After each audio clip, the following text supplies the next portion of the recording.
my journey now being roughly 30 years in this profession, I'm still learning about the nervous system. So there's a lot going on there. Would you agree? Let's play for just a second. This morning you heard Alvin speak, and in his talk you heard references to being a victim. Anybody kind of catch on to that? And we somehow think about that. Someone who's got low back pain, or someone who's got depression, or someone who lost an arm seems to be the victim. Now what I'm trying to kind of lay down is a little bit of a mindset, if you will. And you saw Alvin kind of turn away from not being the victim. But sometimes our actions and behaviors make victims of others, don't they? So sometimes the victim player is actually manifesting victims. Are you following me there for a little bit? Maybe so? All right. Then we kind of fast forward people to Jennifer, if you will, and we notice that early childhood events can affect how we integrate the world around us. Because an altered microbiome, if you will, can alter how brain develops and ultimately how you begin to perceive and interpret others around you, the world around you. How are we doing so far? So what we're developing into is what's called the cognitive neurosciences. And so now what we're kind of looking at is a bit of the above, down, inside out kind of concept, or what's referred to as top-down processing. So if we say these words, for example, give, do, love, and serve, how does that make you think? Anybody get a little warm fuzzy when you hear the idea of loving others, serving, give from a sense of abundance? Is that kind of warm and fuzzy? It should be, right? But they're words that kind of tag into your emotions, if you will, your limbic system, okay? Now, what I want you to kind of think about now, let's go back to a pediatric model just for a second. If you work with children, newborns, if you will, it's not uncommon for them to have a heart rate of, say, 120, 130. To have a respiratory rate of 40 to 60. In other words, those numbers are very what? Very high, would you say? So that being said, you are born without much parasympathetic integration or activation. In other words, you are born in high sympathetics. So then as brain develops, what happens? Those numbers start to do what? So in other words, you are born in sympathetics and you develop what? So there's really never, ever two systems. That's not the best way to think about it in today's current understanding. Because what your brain is constantly trying to do today is keep your sympathetics what? Dampened, inhibited, actively. So in other words, ideally, you are designed to live a life of abundance by living in what? Parasympathetics, which means by living in service to what? Others. So, newsflash, it ain't about you. It's about what you do for what? So stop all this stuff because you don't deserve a break. You don't deserve squat. You deserve to get out of your seat and go help what? So quit making a pity party. Get on with it. This is the nonsense. It's called mental health. And right now, we live in a world that's suffering mental health crisis. It's now the number one disability in the world. Suicide is now the 10th leading cause of death in the United States. The fastest growing demographic is our children. In Australia, suicide is the number one cause of death from age 15 to 64. And at 65, it becomes the third leading cause of death. Now, I've got 5 children. Many of you have children as well. Can you imagine what must be going through a young kid's mind that would make them even want to consider suicide? Their whole life is ahead of them, is it not? So where's the problem? What's the biggest issue going on with our children today? Well, it's called anxiety. Now, you may refer to it as the era of entitlement, if we want to go negative, right? But is it really fair to label our children? Isn't that what Alvin was trying to get you away from today, is that getting off label? In other words, is it fair to label our teenagers as entitled, spoiled brats, when in fact they want nothing more than to have a seat at the table if they weren't so afraid of what? Failing. They're so frozen with the idea of failing that they're afraid to almost even try. But newsflash, where did that fear of failing come from? Look at the person on each side of you. It came from who? Us. So you might hear me say sometimes, anxious children probably come from what?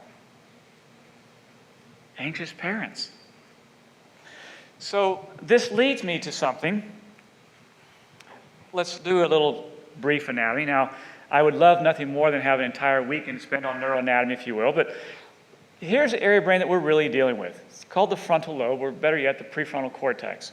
And more than anything else is that what can I do what? What can I learn from this? In other words, this is your thinking center, right?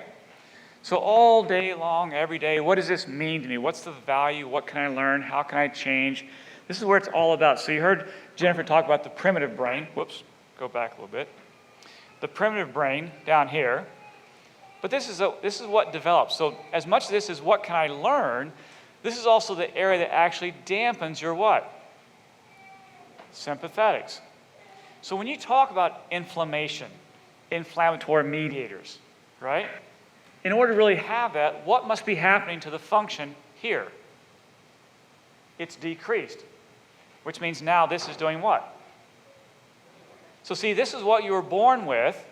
This is what you had to develop. So when you are in chronic disease, when you are in autoimmune, when you are in infirmities, you are basically having decreased what?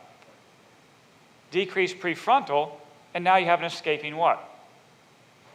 See, so I hesitate to get, I don't want to be argumentative, but sometimes I want us to just get this picture kind of figured out, right? You were born without a brain, if you will, if I can use that somewhat loosely, and you were more what? Brain stem.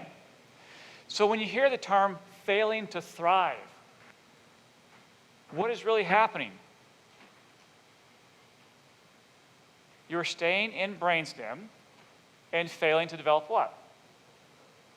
Well, guess what the primary input to your thinking center is? Mostly input from your spine. But it's amazing how I don't hear chiropractors talk about that. This is the primary drive to this area, is from the spine. But guess what? If you're not moving around, how much activation are you getting from your spine? I'll sometimes play the analogy with Dr. Longhair. It's like, well, how many adjustments do you need to change your mortgage payment? Because see, here's a big thing going on. It's not just about the adjustment today, because what's different today than 10, 20, 30 years ago? Hint, our children in the U.S. now rank 47th in aerobic fitness. What's not happening today? If you go back to the early work of BJ, it was 10% of our practices were adjusting, and 90% was centered around what? Function, lifestyle, rehabilitation. What do you think the majority of practices are today? Let's adjust you so you can sit in your chair at your desk for longer periods of time without pain. And as we've become more and more pain-focused, what has happened on mental health? Yet the very early work was spent on patients with what? Mental health. Early on, it was about those patients, about the sanitary. It wasn't about pain. But as we got on a pain wagon, what slowly started creeping up? Mental health. So, as we go through this talk, I'm going to relate to you some things going on with the frontal lobe, with inflammatory mediators, because right now, today, guess what do you think trumps exercise and trumps nutrition all together in the sake of health? Look to the person on your left and look to the person on your right. It's called social relationships, right? It's called social relationships. So now, on that, and how many of you heard me speak before? A few of you? So you know I'm not really PowerPoint dependent, right? And rarely ever will I read slides for you, but I want to share something with you. I'm kind of known for this, is that about an hour and a half ago, I completely changed most of my lecture. I probably shouldn't say that in front of Dr. LaMarche, but he probably knows some of this was coming. So my favorite book, if you will, is the Bible. But I want to share with you, because we use this term called love a lot. But not too long ago, there was a study done, a question done, and it asked a group of business leaders, men. And it said, men, how many of you believe that your wives love you? Key word there is what? Love. And they all raised their hand and said what? Yeah. The next question. How many of you feel cherished by your wives? None of them raised a hand. How many of you love your staff but cherish your patients? While your staff are aching for what? See, love is a feeling. Cherish is an action. How many ladies are told they're loved by their husbands, and you starve for intimacy and affection? Oh, you know they care, just don't seem to show it. So if we get back into the root of anxiety, if you get back into the very, very root of mental health issues, if you will, whether it's depression, anxiety, and I could spend a whole month on this topic, at the very, very, very, very bottom of it all, it seems to come down to this desire or need or sense of feeling what? Loved, parentheses, cherished. Interesting? You just want to know that what you do matters, right? Let me share a couple of considerations with you. So, obviously, many of you probably know the book of Corinthians is really about love, while Solomon, if you will, is more about being cherished. Just want to do some comparisons and contrasts for you. Okay? If I can scroll this up very well. Maybe I can. Love is about being gracious, i.e. in Corinthians. Love is patient, kind, Corinthians, right? Cherish is about being enthusiastic and enthralled. How much better is your love than wine, and the fragrance of your oils than any spice? Solomon. So kind of just watch this little bit dance between Corinthians and Solomon for a second, okay? So again, love is what? Feeling, but cherish is what?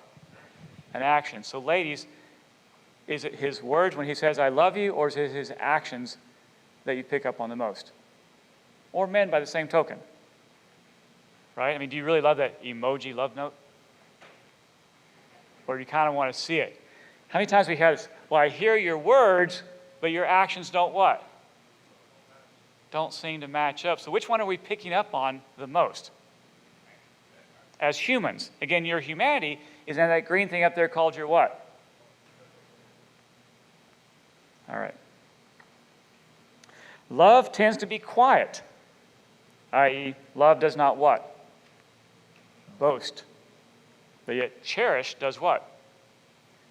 Boasts loudly. Am I getting the idea across? Love is simply a feeling, but cherish is what? An action. It's like having an attitude of gratitude. If you really had an attitude of gratitude, it would be seen in your what?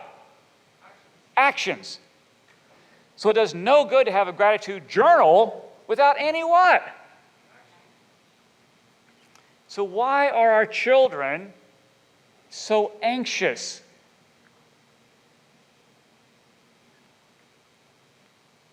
Why are they afraid of failing?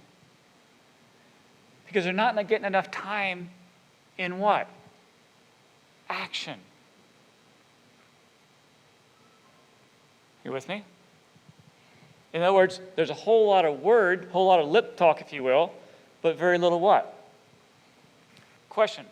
Should 10-year-old boy or girl be able to make pancakes for breakfast? Someone's got to at least put what? A pan out and some ingredients, right? But if the parents are too busy that they can't teach how to make pancakes, then it's awful hard for a young kid to develop any self-esteem or self-worth on something they've never done. Get the idea? In other words, it's hard for you to lead someone to a place that you've never been. Young boys don't know how to change a flat tire. Kid you not, the other day in Louisville, Texas, going down the road and car pulled aside, so my nature is I kind of pull over and everything, okay, yeah, I got a flat tire. It's like, do you need some help? We're trying to call some friends. It's like, do you have a spare?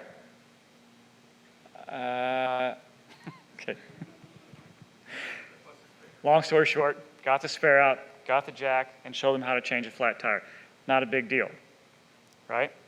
Yesterday, patients to the office, their battery died. I said, no worries, Goodyear's right around the corner, change it out real quick. Okay, here's a pair of pliers, let me show you real quick. Unscrew, unscrew, take it off, take the battery out. Some things that we might consider what? Common, or very what? Basic. But those are some of the elements that develop esteem at a very, very young age. Make sense? Now, I've got the kind of mind, and Jill and I have talked to Mike as well, I have to study the anatomy and physiology because I've got to know what? How it all works, right? Got to know how it all works. If I don't know, it creates what in my world? Anxiety, uncertainty. So, next little part here. The brain craves certainty. Does not do well with uncertainty. So not being sure about something creates anxiety or an alarm response physiologically. Okay? Now it may be something as simple as, what's love? Remember those questions way back when? Or when that question comes, so where's our relationship really going? Any uncertainty in that statement? Or something as simple as, what's for dinner? Ladies, what's the most common response when you ask someone about dinner? Do they tell you, well, I'd like a steak with some mushrooms and onions and a side of broccoli? Is that what you get back for an answer? Say, ladies, say out loud and proud. Guys, listen. I don't care. And you love that, right? That makes you feel so cherished. You're offering to make dinner for someone who really could care less. How long is that going to last in a relationship? Not very long. See where we're going with all this? But it starts at a much younger age. Okay? My son just turned 13. And of course, what's the rage of games out there? Fortnite. It's all about Fortnite. If you're not playing Fortnite, you're not cool, right? Got to have Fortnite. So if you've seen these games, whether it's Black Ops or whatever it might be, Fortnite is basically they're shooting games, right? And if you get a chance to kind of look at it, and if you don't know about it, you should at least look at it so you know what's going on. Because this game is all the rage worldwide. Long story short, there's a variety of weapons that are being used. So my son had a birthday this past weekend. So the kind of guy I am, I said, you know what? I'm going to do something. So long story short, I got all the parts to make a .22 long-range rifle. And so for his birthday, I had him actually build a rifle from parts. And then I took him to the gun range to shoot the rifle that he just made. Because in Fortnite, you just shoot once and everything blows up, right? Because that's how accurate you are with all your weapons. Even though you've never held a crossbow or an AK-47, you're a perfect shot, right? That's kind of how it works. So guess what do you think he learned when he took the gun that he made to the gun range and the target was put in front of him? Is a whole different what? Experience. But see, what was he not getting in the game? What were the guys not getting with the flat tire? What was the young lady not getting with the pancakes? The experience. What is it that our kids need? which means quit griping to the children about the technology and get off of it yourself. You are the model of technology abuse. And we have to realize, Dr. Lupo, you and I, it's our generation that invented the internet. Now we're suffering with what? The consequences. But the consequence is along this thing called mental health, which does what to your sympathetics? Allows them to shoot through the roof, not by stimulating sympathetics, but by not doing what? Inhibiting them from activation of your prefrontal cortex. See, here's the thing. If I do vagal stimulation, did I turn off the sympathetics? No, not at all. Now you're going to create a paradox. That's not a good outcome. The idea is if you're worried about your mortgage, then raise your hand and say it. In other words, become what? Transparent. Your anxiety is from your fear. Put your fears on the table because, again, going back earlier, these 4 words up here, what are you designed to do? Serve what? Others. You're not designed to stay in your own pit. And so if you need help, you got to do what? You got to ask. So we've got to empower each other, our patients, our kids, right? To pay. If you're not sure, put your what? Because all we've done is go, hey, go to Dr. Google, right? Go to WebMD, go anywhere except to the person sitting right next to you. Anybody ever been on a plane and the guy next to you is like, you see him kind of moving so they don't have to really say anything?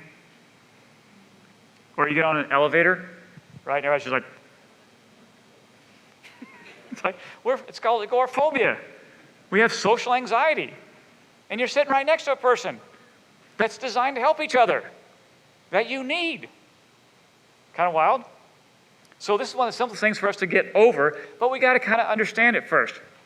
All right, so what happens when your brain, when you're anxious? Okay, well, there's a little thing called the amygdala. And the amygdala is in the temporal lobe. So long story short, when you're born, you don't have a frontal lobe. Therefore, you're in high amygdala activity. Everybody with me? But when you start to move around, when you spend time with mom and dad, when you have skin on skin, when you're laughing, when you're playing, then you start to grow a what? A frontal lobe. And it's the growth of that frontal lobe that starts to inhibit this what? Amygdala. See, so when you start talking about heart disease, inflammation, right? We got to get off this idea of end organ. Because here's what's happening. You get diagnosed with a heart condition, you get heart treatment, don't you? Or it's the adrenals, end organ. Or it's the spleen, end organ. Or it's the gut, end organ. But guess what came before all those end organs? This thing called the master what? It's all up here, right? But again, we have to kind of realize that when you were born, there's a reason why you had that soft spot, because you didn't have a frontal lobe yet. That's why you're in high sympathetics. That's why you're primed for disorder if we don't stimulate what? And here's the thing. You can have all the nutrition you want, but if you're not moving around, no good. It's like the athlete taking steroids but not exercising anymore. How's that work out? But what happens to your patients that are taking rheumatoid medications, i.e. steroids? How does that work for muscle, bone, and connective tissue? Not well at all. Kind of a problem, isn't it? Okay, so everybody kind of see the amygdala right here? Here's low activity. Here's high activity. So if this area was high, what's low? The frontal lobe. Doc, help me out here. What's one of the best ways you can activate the frontal lobe? Move! Preferably with someone that you what? Cherish! See, way back when there's the idea of love and cherish. And if you're a little older like me, you might have this little song called Cherish the One You Have Been. Right? A little Cool in the Gang. But the idea is that it's the action, isn't it? But don't walk with someone who's going to help you have a political, religious, or gossip rant. In other words, get rid of the negativity, right?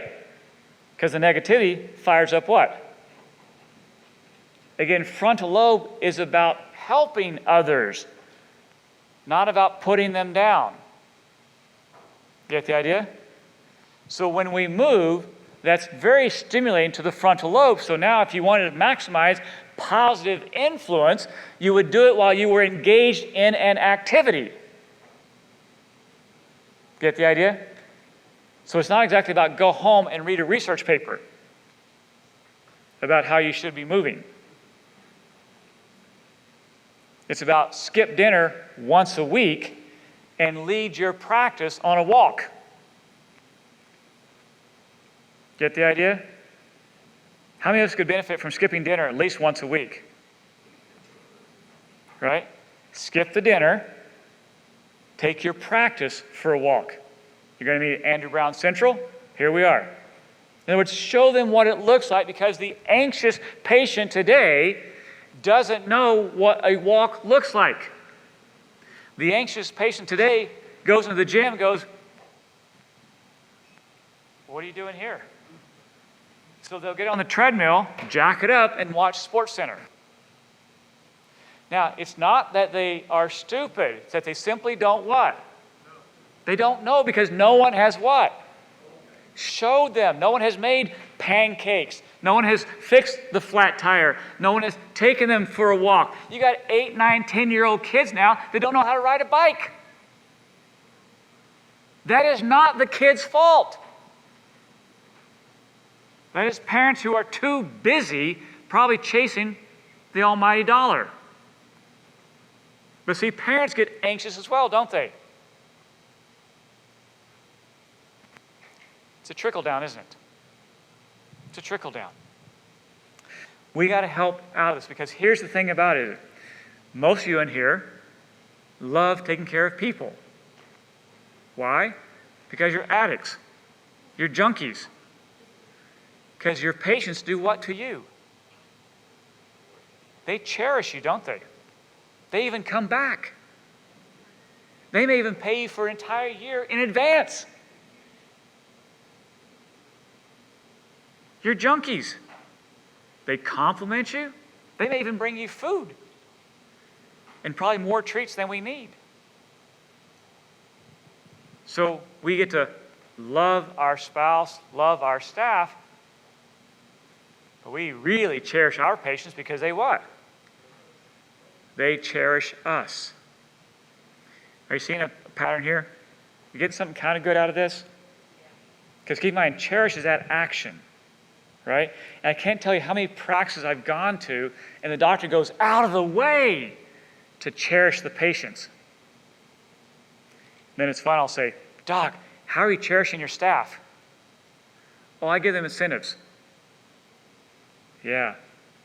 And what will most people tell you about getting a nice handwritten letter or a raise? What do most of them prefer? By far, a letter. They would take praise over money all the time. Because keep in mind, if you think all you need is money, money will never be what? Enough. Because no matter how much more you get, how much bigger the raise is, it still didn't matter, did it? But all of a sudden you get a little bit of praise. Could you start decluttering your life? Absolutely. All of a sudden you start to realize how important the what? The little things are. The simple life. And all of a sudden your brain starts doing what? This is a much better way of living. But think about vagal stimulation. Go to my neuro buddies. I say, "Well, how do you do vagal stimulation?" "Oh, well, you garlic, you do this and that, you gargle, if you will, tilt your head back, do this, do some palatal exercise, blah, blah, blah, blah." And I'll say, "How about taking a walk with someone else?" Oh, yeah, that too. How about singing? Oh, yeah, that's vagal too. So how about laughter? Oh, yeah, that's good too. But see how even doctors get so myopic, they forget that we're actually humans. And humans are designed to what? with each other, not with the computer screen. 68% of millennials surveyed last year feel that they have an intimate relationship with artificial technology. 68%. While 39% of Americans feel 39% more anxiety in 2018 than they did in 2017. So we're more anxious and socially what? Isolated, disconnected. I mean, you gotta think there's a problem when your boyfriend or girlfriend, has Samsung or Motorola or Apple somewhere in their name, right? All right, gotta move on. So guess what? People who have high functioning activity in their amygdala have increased bone marrow activity, inflammation in the arteries, and higher risk of heart attack. So simple take-home note for you. High amygdala, high temporal, low what? Frontal. So you can go read a book on self-help by yourself, or you could call up a friend that you haven't talked to in a long time. Right? But maybe if you really loved them, there'd be an action step in there somewhere, wouldn't there? Has Facebook really increased our one-on-one time with each other?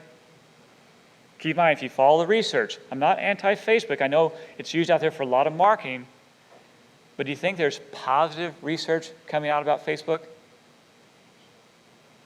No, there's not. All right. If you haven't read this, it's kind of a fun book. Fifth leading cause of death now in the U.S. is your... But here's the gist. Do you know, I had to go back to some sensitivity training. Do you know someone who on Sunday afternoon starts getting a little racing of the heart and a little change in their mood because of what's coming Monday morning? In other words, they're already getting a little what? A little anxious about their job. Interesting. Now, Mayo Clinic, the person you report to at work may in fact be more important for your health than your family doctor. How many of you know someone that might say their boss has a bigger impact on their health than anyone else? Probably a lot, right? How many of our patients go to a job they don't like? Stressed out, right? Okay.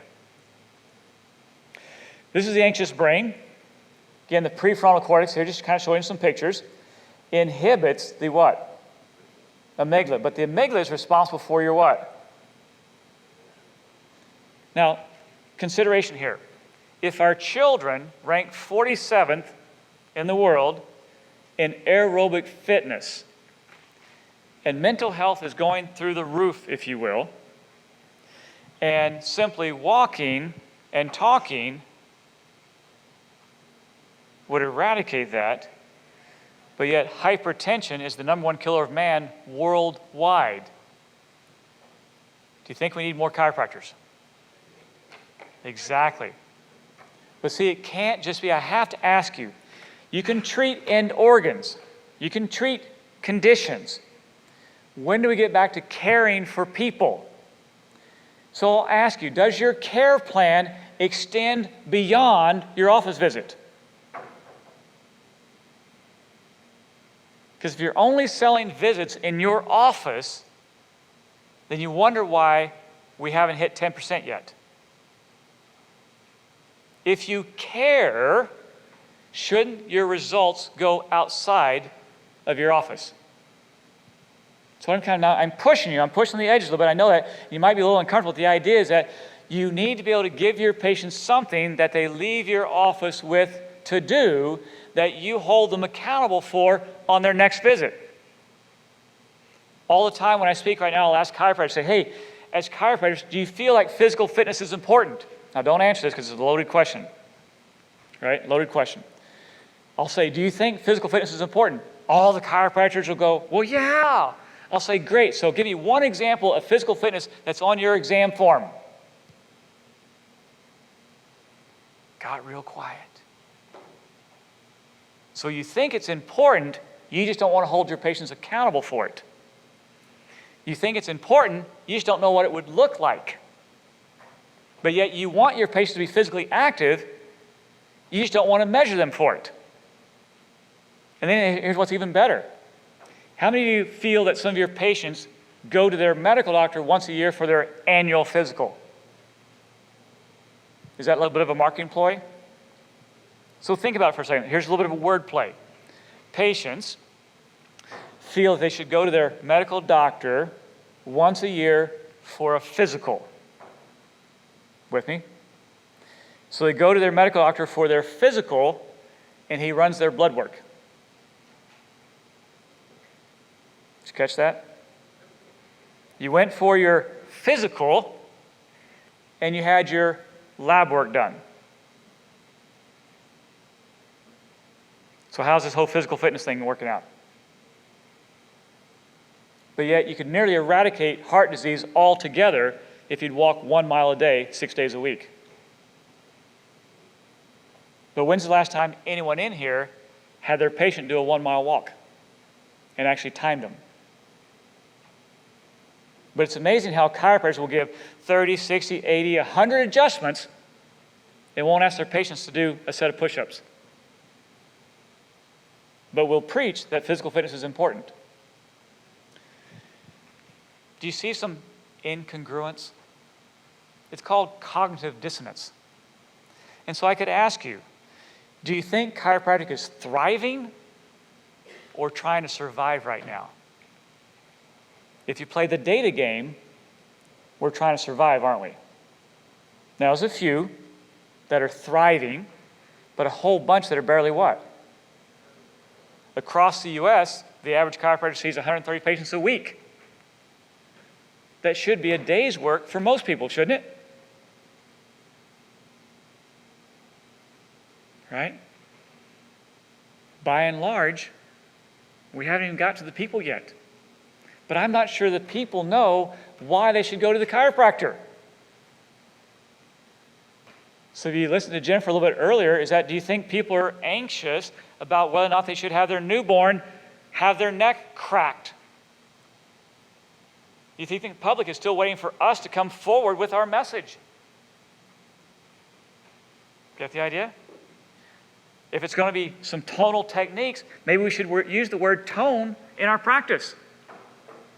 And if you have poor tone, if brain is not developing, you're going to have increased flexors, i.e. cerebral palsy, i.e. Asperger's. Pick your condition if you want to, because flexors become what? Hypertonic, sympathetics become elevated, and orthopedic conditions ensue. But we have to understand orthopedic conditions follow neurologic interference, not cause it. But most of us had a very orthopedic education, didn't we? So you got an exam form all filled with orthopedic tests. But here's the thing, do you resolve the orthopedic condition? Sure. But does that change the neurological interference? No, because the orthopedic condition followed the neurological interference. So again, if you're still stressed out about your mortgage payment, you're still stressed out, aren't you? How many massages do you get? So sometimes you need to get a different house, get a better job, do something what? Different, change the experience. Okay? All right. Anxiety creates a behavioral phenomena that skews the brain's perception of what?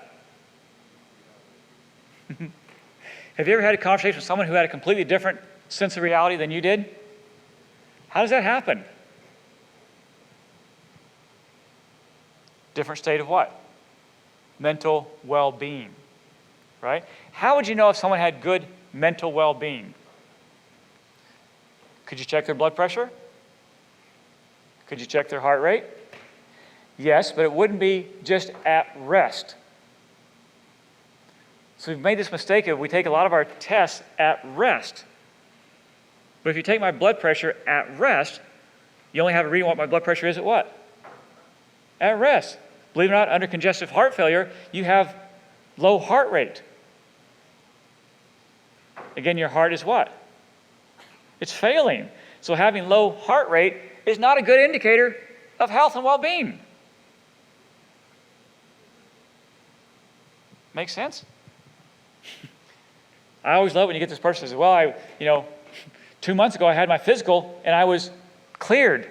I was good. And then I had a heart attack yesterday. See the problem? So we got to put some more things in place, right? Humans are the only animals that can imagine the future. So what really is anxiety? Uncertainty or worry about tomorrow. But yet every one of you know you can't do anything about tomorrow, but what you can do is about what? So let go of your past. Live in the what? In the present, and prepare for what? Simple enough. But how many people are clinging to their what? And sabotaging their...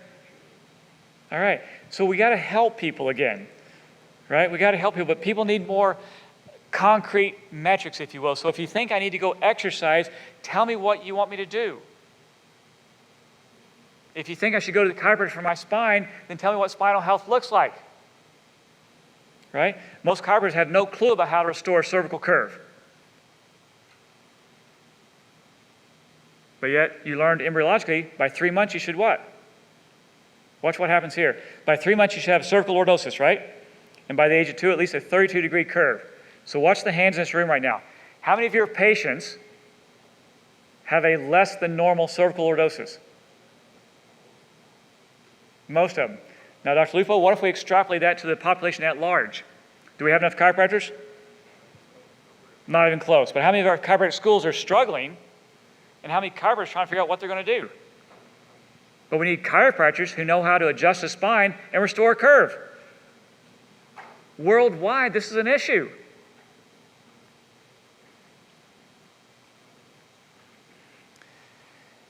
How many of you have heard the polyvagal discussion by Steve Porges?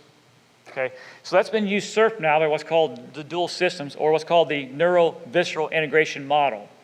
So the idea is that, and if you've been listening to me, you've heard me talk about the prefrontal cortex for years and years and years now, but Steve Porges, great job looking at the vagus nerve and all the vagus nerve does, but for the most part, the vagus nerve is very parasympathetic, isn't it? But again, it's a cranial nerve, isn't it? So it does nothing by itself, does it? So it's only as good as its supraspinal what? Regulation. In other words, your prefrontal cortex. It's like taking, how many of you have ever heard the term hypothalamic pituitary adrenal axis, the HPA axis? Okay? You hear that all the time, but yet your hypothalamus has absolutely no concept of stress whatsoever. What we as chiropractors should be saying is that it's your corticothalamic hypothalamic pituitary adrenal axis. Your hypothalamus is a motor derivative. It does nothing by itself, absolutely nothing. But again, it's another example of end organ care while we miss the big idea. If you can't grasp the big idea, then how valuable is the sacred trust? We got to clean up our own game, don't we? But we've got schools now that don't get this. We got to clean up our own neurology education, right? Back in the day, I had an education mainly of spinal cord and peripheral nerves. Today, it's a different game, isn't it? Whole different game, because now it's the big idea more than it ever has been before. All right, so the neurovisceral integration model, look at what happens is, if the prefrontal cortex is decreased in function, okay, then what happens to parasympathetic suppression? Again, parasympathetics are suppressed, while your sympathetics are what? And there goes your heart rate. So you can play the heart rate variability game if you want to. But how many of you need heart rate variability exam tests before you knew your patients were stressed? Hint, stress is implicated in 90% of all chronic illnesses. So could you not almost go to practice tomorrow and go, hey, all of my patients are stressed, which means what lobe of your brain is taking a hit? So maybe you should go for a walk with your best friend. Have you ever heard this adage, lift and encourage others? It wasn't really about lifting and encouraging yourself, was it? is quit thinking about yourself and go out and lift and encourage what? So if you're in chronic pain, one of the best things you can do is go serve soup at a soup kitchen. It's amazing how much less your pain actually gets. Right? And of course, the other side of the coin here is that if we increase our prefrontal cortex, then we do what to parasympathetic suppression? Diminish that, decrease our sympathetic activation, and lower our what? But now you're doing it properly. How you guys doing so far? Now again, the fun thing about the prefrontal cortex, what it amazes me is that you weren't born with it, right? You had to grow it, didn't you? So the fun thing about it is that you actually grow your frontal lobe as you grow a healthy spine. So as the spine grows, so does the what? Is that pretty cool? But yet we still got a bunch of patients with straight necks. So if we did nothing else, correct a curve. But I can tell you right now, if I were to ask a question, straight off the bat, I won't do this to you because I know it's sensitivity training, right? Could create anxiety. That most chiropractors right now don't know how to correct a cervical curve to save their life because they think we only got a curve by raising our head up. Most of our schools don't teach this. Most young doctors, if I were to ask them, how do you correct a cervical curve? They would be stressed. They would create anxiety. Kind of wild. But yet you don't get a cervical curve by raising your head up. So would laying on your back ever restore a cervical curve? Not with any long-term success. Oh man, where'd time go? All right, guys, thank you so much. Hope you've learned a few things. Have a great weekend. Thank you so much.